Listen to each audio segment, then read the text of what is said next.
Alright, so I'm sure all of you have seen the title of the video, so I probably don't need to really harp on this for too long. But this is about why I hate language grifters. Now, in particular, I'm going to speak from my own experience with Japanese because that's the only language I've really consciously learned. Because I mean, English was kind of just I was born into it, you know. And then I don't even know if you could call middle school Spanish really consciously learning.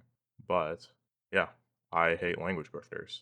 And I'm going to start off this video by kind of just taking it back to why I started learning Japanese and then a few little nuggets along the way before really getting into that point. So, I started with Japanese, like most people, by watching anime, like Naruto, late nights on Toonami. If you're American, you know what I mean. I forget what the Canadian variant is called, but you have something similar. Just late night anime, watching it presumably in dub, because I mean, sub would really come later to the West, but yeah, started with anime, Naruto, Dragon Ball Z, all that. Found out it's Japanese, thought, oh, this is pretty cool. I want to find out more about this.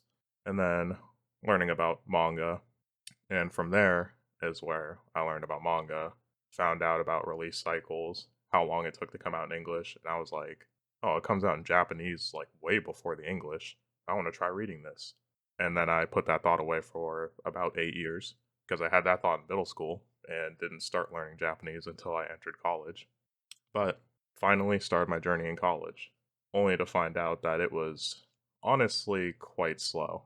And this is kind of a complaint about just Japanese teaching in general in the West, but it's really slow purposefully so that they don't lose students because they have this concern that if they lose students, then their program is going to shut down, which is fair. So I can't really complain too much about that.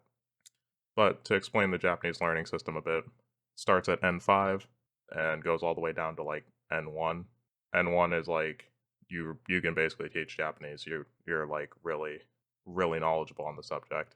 N5 is like you can probably order some water and ask somebody their name just to give you a general idea of what they are. And over the course of about 2 years of college Japanese, I would say that I didn't even leave N5. We went through the beginner textbook, Genki 1, if you know it, and I don't even think we cracked into Genki 2. So I graduated college and was like, okay, I want to learn more Japanese. But then I was unemployed for a year, and upon getting a job, I waited a couple months to stabilize my finances and was like, all right, I'm going into private tutoring.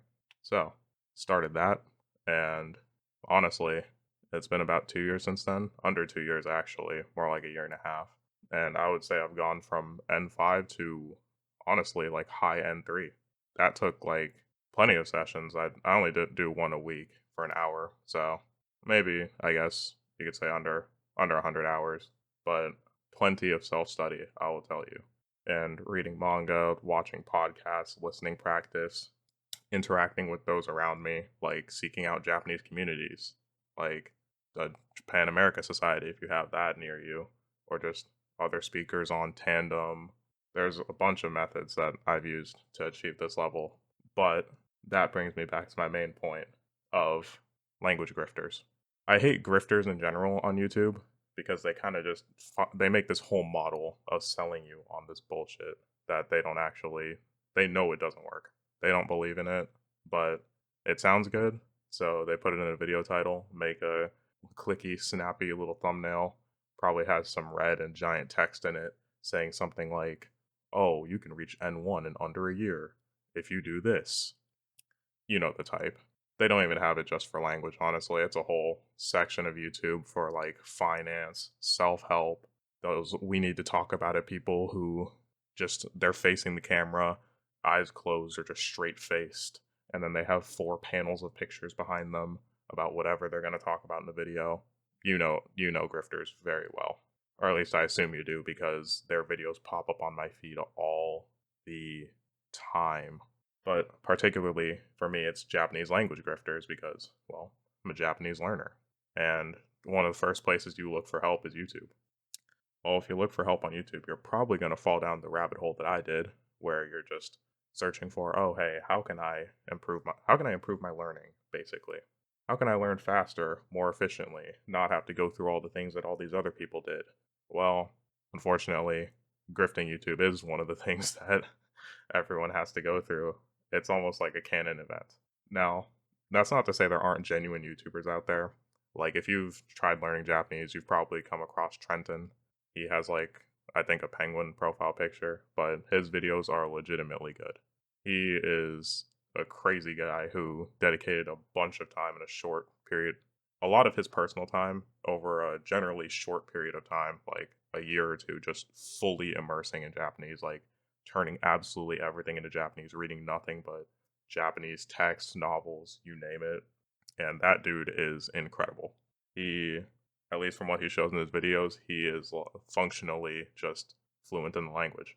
And I mean, if you did something as crazy as that, you could probably achieve his results as well. But he makes a point in every video to specifically recommend you against doing what he did because of how insane it was. But he is a genuinely good resource for not only finding ways to learn Japanese, but also speaking from his own personal experience in a realistic way that saves you a lot of time. I'll also highly recommend Dogen because I started off watching his skits, thought they were funny, and then later on found out that the content he makes for like learning Japanese, although he puts some of it on YouTube for free if you want to try love it, he does paywall it, but from what I've heard, it is very, very worth the money. It will shoot up your fluency, assuming you're at the level where that's what you need, because it is not beginner content, but it is very eye opening. No, those two are not who I'm talking about here. I'm talking about, I'm not going to name any specific names, but if you type in, like, I don't know, N1 Japanese in under a year, you'll probably just get a whole laundry list of people. You'll see the exact thing I talked about earlier with just text, big white and red text in the thumbnail saying, "This is possible. Oh my gosh, N1 in under a year. Talking to natives in 6 months. Oh my gosh, I passed the test while sleeping." You know the type. And I think those are very, very damaging because they just set unrealistic expectations for you. There's a popular saying on the internet where it's just everyone on the internet is a millionaire. And that is to say, nobody ever talks about their negative experiences on the internet. I mean, people do, you could find them, obviously, so it's not a catch all statement, but that is generally true. Nobody's going to air their dirty laundry out on the internet.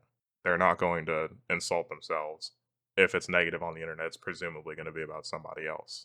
So when someone is spending however long, like 6 years learning Japanese, say it took them 6 years to achieve N2, not even N1, 6 years to achieve N2, those people are going to go on the internet and say, hey, look, I'm N2. I did this in 6 months or something.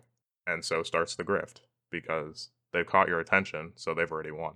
Once they catch your attention, they don't even have to say anything in their video. They just want your click. They want your like.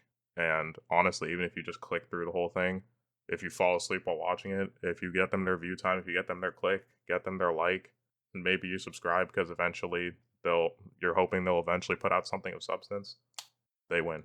And I cannot stand that model. Oh my gosh, I hate it. Particularly with language, I hate it because I've put in a lot of effort for this kind of thing. So seeing people misrepresent it is one of the most annoying things to me personally. Especially just unrealistic progress expectations, like forcing that on people. Because it's already very humbling having to learn a second language. It is embarrassing. Writing, like, you can correct your writing however much you want. You can write something, retype it, rewrite it, revise it, check your grammar. You can do all that. That's fine. Reading, same thing. You just process it in your head, take your time. Most of the time, you're not going to be under significant pressure. Speaking, you literally just have to go out and fall on your face and embarrass yourself over and over and continuously refine it, pretty much like a child, because that's how we all learned. We just babbled to our parents and they corrected us over time. Our teachers corrected us over time. You'll probably remember some embarrassing moments from your childhood, like calling your teacher mom or something like that, or, saying a dirty word in front of like family and then everyone's laughing at you. You might remember something like that, but you're not going to remember all of them because that's just how you learn. You have to make mistakes over and over and over again. But these people, they just tell you that, oh, you don't have to make those mistakes. You can make the progress regardless. Or you can progress abnormally fast if you just follow my lead. It's essentially the non-paywalled version of buy my course, but instead of buying your course, instead of buying their course, they're just stealing your time, which is honestly time's the most valuable resource. So it's sad. I just, I hate it.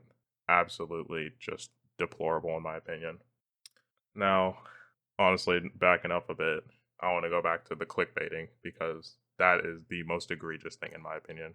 Like, clickbaiting is an issue. It has been for a while, like literally since the dawn of the internet, but particularly in YouTube recently, it's become a much bigger issue with just like people optimizing for clicks. They kind of you'll see the Mr. Beast model where it's just face on the thumbnail, exaggerated AI generated thing probably in the background, and it's just the same copy paste thumbnail over and over and over. I imagine if you type in just N1 Japanese, you're gonna find exactly what I'm talking about with just copy paste thumbnails in that area too, where it's probably just dude or lady or whoever on the right side of the thumbnail making some kind of inquisitive face with just N5 and whatever on the other side of the thumbnail, and they might be holding a Japanese book of some kind. I could honestly be referring to a specific thumbnail, but you know, it's oh my days. I'm pissing myself off even talking about it. But yeah, that is those are my opinions on this whole thing. Just stuff I hate, like this thing I hate, which is just language YouTube and how clickbaity it is, how just grifty it is, because I feel like there's legitimately good tips to go around. There's good recommendations you can make. Like everyone's going to have their own experience, and there's going to be things that are going to work for some people and things that aren't going to work for others.